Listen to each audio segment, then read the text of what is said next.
NT 17 tahun menyerah dan dibawa polisi ke Polres Oku Selatan setelah tertangkap karena mencuri motor. Tersangka tercatat sebagai warga Desa Merpang, Kecamatan Runjung Agung. Cara tersangka melakukan kejahatannya dengan membongkar rumah warga yang ditinggal pemiliknya. Tersangka menyalakan sepeda motor korban yang tersimpan dalam rumah dengan memutus kabel. Pakai korek ya? Pakai korek terus gimana tuh? Sudah kebakar, ketempelkan kabel. Motor tuh gimana motornya? Di bawah rumah. Rumah tuh ada bungkus. Bawa kan toko. Dari pemeriksaan polisi, tersangka ternyata pencuri kambuhan yang pernah dihukum dalam kasus pencurian. Polisi menyita sepeda motor dari tersangka.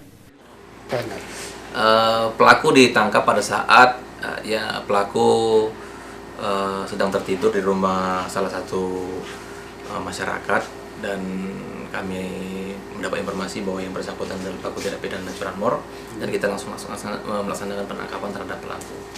Pelaku dikenakan di pasal 363 KUHP dengan ancaman hukuman kurang lebih 7 tahun penjara. Tersangka kini ditahan di tahanan Polres Oku Selatan dan terancam hukuman maksimal 7 tahun penjara.